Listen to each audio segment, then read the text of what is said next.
Para saudara dan saudari yang Tuhan cintai, selamat pagi dan selamat bertemu lagi dalam renungan harian dari Paroki Santo Petrus dan Paulus Argapura, edisi hari Jumat tanggal 17 Juni 2022, dalam masa biasa yang ke-11.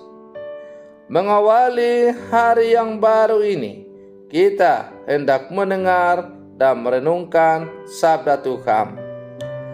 Marilah sebelum kita mendengar dan merenungkan sabda Tuhan, kita berdoa. Dalam nama Bapa dan Putra dan Roh Kudus. Amin. Allah Bapa, sumber kebahagiaan, semoga berkat sabdamu kami menjadi orang yang sungguh bahagia karena dapat berbuat baik kepada sesama. Bersabdalah ya Tuhan, kami siap untuk mendengarkan. Terpujilah Engkau Bapa, Putra dan Roh Kudus, kini dan sepanjang segala masa. Amin.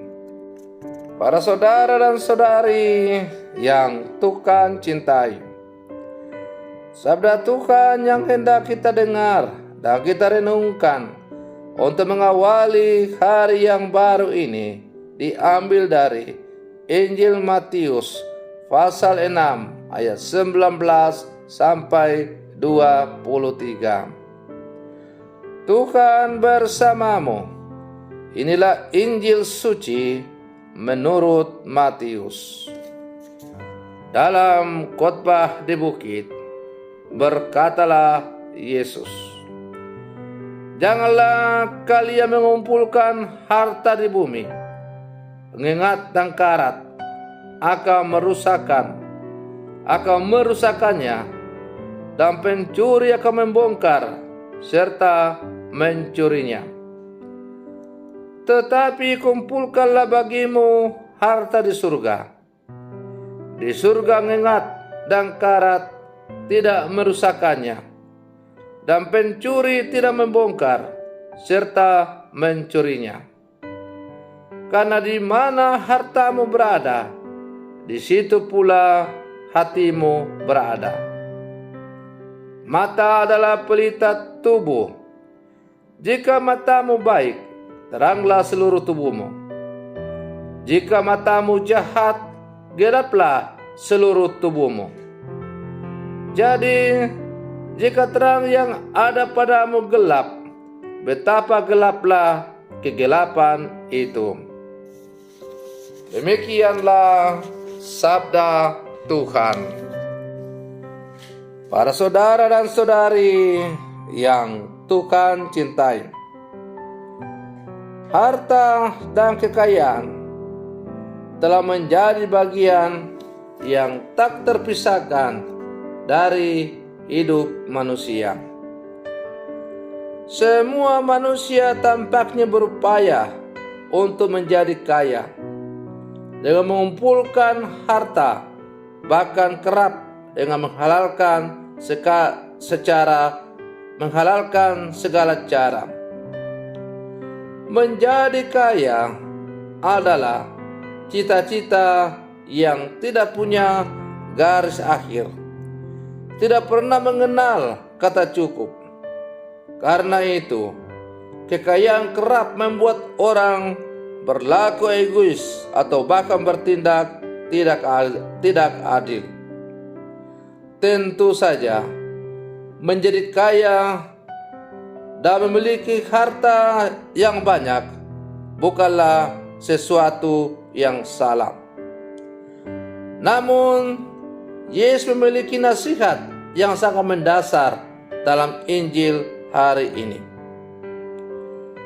Semua harta dan kekayaan yang dikumpulkan manusia umumnya tidak pernah membuatnya menjadi kekal. Seberapapun kayanya seseorang, ia bisa saja tiba-tiba mati. Kekayaan hanya sementara. Karena itulah Yesus menganjurkan agar manusia bertindak cerdas dalam mengumpulkan harta. Bahwasanya harta dan kekayaan yang perlu dikejar adalah harta yang bernilai kekal. Namun soalnya, apakah harta dan kekayaan yang bernilai kekal itu? Para saudara dan saudari yang Tuhan cintai, harta dan kekayaan yang kekal adalah iman akan Yesus Kristus. Iman itulah yang dihidupi oleh setiap orang beriman melalui kesaksian hidup dalam segala kelemahannya. Karena itu, para saudara dan saudari yang Tuhan cintai, memang tidaklah salah kalau orang mengumpulkan harta atau menjadi kaya.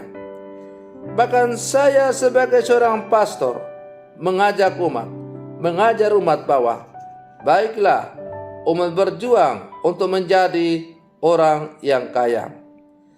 Karena dengan banyaknya umat yang kaya atau dengan umat berusaha menjadi orang kaya, maka saudara-saudari akan mampu dapat berperan serta dalam pengembangan misi pewartaan Injil.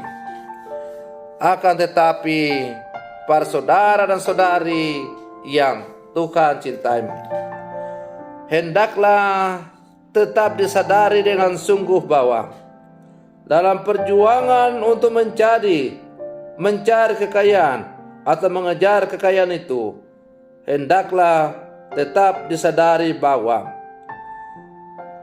kita janganlah menghalalkan segala macam cara untuk mencapai kekayaan itu. Kekayaan bukanlah tujuan akhir dari hidup manusia, tetapi kekayaan adalah merupakan sarana untuk semakin dekat dengan Allah. Apabila kekayaan yang kita miliki itu kita sadari sebagai anugerah dari Allah, maka hendaknya kita berbagi dengan sesama yang berkekurangan. Dengan kekayaan yang kita miliki, kita bisa mengambil bagian dalam karya-karya pelayanan gereja. Misalnya, terlibat dalam karya-karya pelayanan karitatif gereja dengan mendirikan rumah-rumah sakit, menyumbang ke panti-panti asuhan atau panti jompo, dan kegiatan-kegiatan sosial lainnya. Para saudara dan saudari yang Tuhan cintai, maka Injil yang baru saja kita dengar hari ini mengajak kita untuk kembali menilai dan mengevaluasi cara pandang kita akan harta dan kekayaan. Kita mungkin terjebak pada upaya menjadikan harta dan kekayaan yang fana sebagai tujuan segala usaha dalam hidup ini. Sebaliknya, iman kita akan Kristus. Kristuslah satu-satunya kekayaan yang layak kita megahkan di dalam dunia dan memberikan kita kehidupan kekal.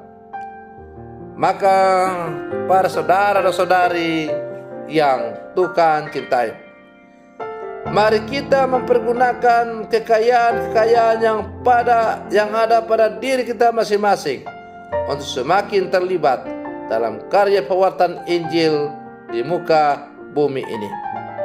Semoga dengan kekayaan-kekayaan yang ada pada kita yang kita pergunakan untuk membantu pengembangan kerajaan Allah, dunia semakin diresapi oleh warta sukacita, kabar gembira dari Tuhan kita Yesus Kristus. Semoga demikian. Selamat pagi. Tuhan Yesus memberkati.